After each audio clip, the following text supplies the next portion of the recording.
안녕하십니까. 김수민 회계사입니다. 취득세 핵심 포인트 20개를 모아서 취득세 5분 특강을 기획하였습니다. 우리가 법인세나 이런 소득세 같은 세금들은 매년 신고하고 납부하기 때문에 많이들 익숙하실 겁니다. 하지만 이 취득세는 어떤 자산을 취득할 때만 신고하고 납부를 하기 때문에 그만큼 처음 접하시는 분들이 많습니다. 그래서 저는 그렇게 취득세를 처음 접하시거나 혹은 취득세를 당장 실무에 써먹어야겠다 그러신 분들을 좀 위주로 이렇게 기획을 마련하였고, 남은 시간 동안 저와 함께 하시면서 취득세에 대해서 알아갔으면 좋겠습니다. 우선 오늘은 첫 번째 시간이니만큼 취득세를 포함하고 있는 지방세가 무엇이고 또 그에 대비해서 국세는 무엇인지를 살펴보도록 하겠습니다. 네. 우선 간략히 제 소개를 드리면, 저는 김승민 회계사고요. 삼덕회계법인에서 일하고 있고, 지방세 관련해서 이 취득세 스타트, 지방세 이해와 적용이라는 책을 2권 냈습니다. 그리고 지방세 업무 경험은 잠실 롯데월드 타워 취득세 신고 이런 업무들이 있고, 사실 저 역시 이 취득세를 처음부터 시작한 건 아니었고, 저도 대부분의 일을 이런 국세와 관련된 것만 하다가 우연한 계기로 취득세를 했는데, 이렇게 저한테 물어보시는 분도 많고, 그래서 이런 강의를 또 기획했으니까 재밌게 들어주시면 될 것 같습니다. 우선 국세와 지방세는 무엇인가입니다. 보시면, 국세는 우리가 국가에 내는 세금입니다. 그리고 지방세는 지방자치단체라고 하는 이 지방에 내는 세금이고요. 그래서 이 세금의 납부 기관이 다르기 때문에 그에 따라서 여러 가지 것도 좀 다르게 됩니다. 우선 이 세무 업무를 담당하는 관할 기관은 이런 세무서 그리고 국세청이 있습니다. 그리고 지방세의 경우에는 이 시청, 그리고 군청, 그리고 구청, 이 시군구청이라고 하는 이런 각 지방자치단체를 의미합니다. 우리나라는 또 IT 강국이니만큼 이거와 관련된 홈페이지도 많이 개발이 되었는데, 우선 국세는 홈택스가 있고요. 그리고 지방세는 위택스가 있습니다. 이렇게 좀 차이가 있고, 그리고 세목이라고 해서, 요거는 이제 세금의 이름입니다. 세금의 이름을 세목이라고 하고요. 세목 중심으로 보면 국세의 경우에는 이 법인세, 소득세, 그리고 상속증여세, 부가가치세 등이 아마 여러분들이 많이 들어보시고 업무를 하셨을 분야로 생각됩니다. 지방세의 경우에는 이 취득세, 그리고 아마 제일 익숙하실 이름은 주민세, 그리고 이 지방소득세, 재산세, 자동차세 등이 있습니다. 그래서 이 국세와 지방세는 큰 틀에서 이런 차이점이 있고, 이번 시간뿐만 아니라 앞으로 살펴볼 것도 이 취득세에 대한 내용입니다. 그래서 앞으로는 이제 취득세가 어떤 것인지 조금 더 살펴보도록 하겠습니다. 제가 하나 사례를 준비했는데요. 보시면 2018년 기사로서 이 용인시 삼성전자 덕에 법인 지방소득세 대박 이런 기사가 있습니다. 아까 제가 말씀드렸던 이 법인 지방소득세는 지방세입니다. 그래서 삼성전자는 법인세라는 명목으로 국가에 내는 것도 있지만 이 법인 지방소득세라는 이름으로 지방자치단체, 즉 여기서는 용인시를 말하는데요.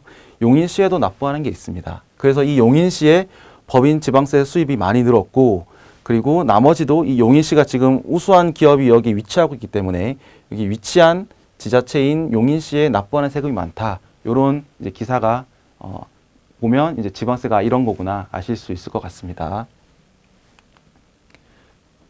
그리고 아까 제가 말씀드린 요것이 이제 홈택스로 들어가 보시면 이렇게 국세와 관련된 업무를 이 홈택스에서도 전자적으로 수행하실 수가 있습니다.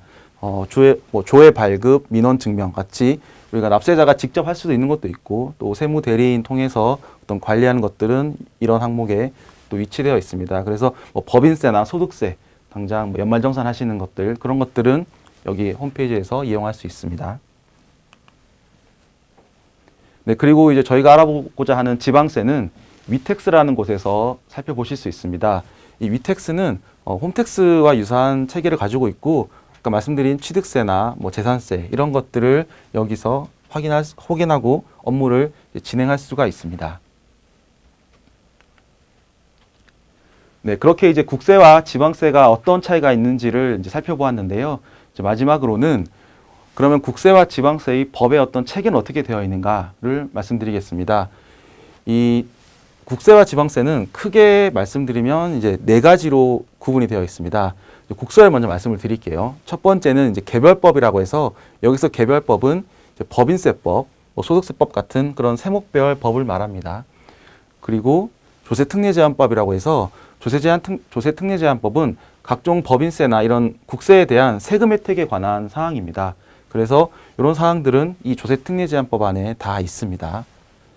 그리고 세 번째는 국세기본법입니다. 기본법은 말 그대로 법의 기본이 되는 법들. 그래서 어떤 실질과세 원칙이라든지 혹은 그런 것들이 있고, 나머지는 이제 수정신고, 경정청구, 그리고 각종 가산세 규정, 그리고 조세 불복 절차 및 세무조사와 관련된 규정들이 이 국세기본법에 있습니다.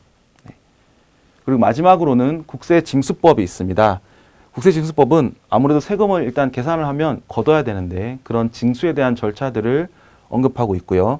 그리고 만약에 세금을 내지 않았다 그러면 체납에 대한 절차, 즉 그 세금을 체납할 경우에 어떤 대상 자산들을 압류하고 그 자산을 외부에 매각해서 그 매각한 대금으로 청산을 해서 다시 세금을 거두는 이런 것들을 다루는 법입니다.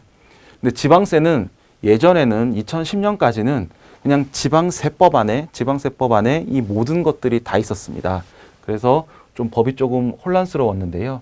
이제는 네 가지로 국세와 유사한 체계로 개편을 했기 때문에 좀 더 쉽게 매칭이 가능하실 것 같습니다. 그래서 지방세법은 이 지방세는 취득세, 재산세, 아까 제가 지방소득세 세목들을 말씀드렸는데요. 그 세목들은 다 지방세법에서 규정하고 있습니다. 그래서 한 가지 차이점이라는 것은 여러분들이 법을 보실 때 취득세 같은 경우에는 취득세법이 있는 건 아니고 재산세법이 있는 건 아니며 이런 세법들이 다 하나의 지방세법에서 다 다루고 있습니다. 그래서 절이라는 이름으로 2절은 취득세, 8절은 재산세 이렇게 구성되어 있습니다. 그 부분이 조금 차이가 있습니다. 두 번째는 지방세 특례제한법입니다. 역시 이제 2011년부터 이 지방세법에서 분리돼서 신설이 되었고요. 마찬가지로 지방세, 취득세, 감면 등 이런 사항들을 이제 다루고 있습니다. 네. 그래서 조세특례제한법과 매칭이 되는 법입니다. 그리고 세 번째는 지방세 기본법입니다. 지방세 기본법 역시 이런 지방세 관련된 모든 원칙들을 똑같이 설명하고 있습니다. 그래서 예전에는 이런 게 다 있었기 때문에 지방세법이 굉장히 복잡했습니다. 마지막으로는 지방세 징수법입니다. 지방세 기본법과 같이 2017년부터 이제 별도로 개편이 된 법이고요. 역시 지방세를 징수하고 지방세가 체납되었을 때 어떻게 이제 압류를 해서 매각하고 청산하는지를 그런 것을 다루는 법입니다. 그래서 이렇게 오늘은 첫 시간인 만큼 간략한 제 소개와 그리고 취득세를 본격적으로 들어가기 앞서서 취득세는 어떤 것이고 또 그 위에는 지방세와 국세가 있다는 것을 오늘 설명드리면서 이 시간 마치도록 하겠습니다. 시청해 주셔서 감사합니다. 김수민 회계사였습니다.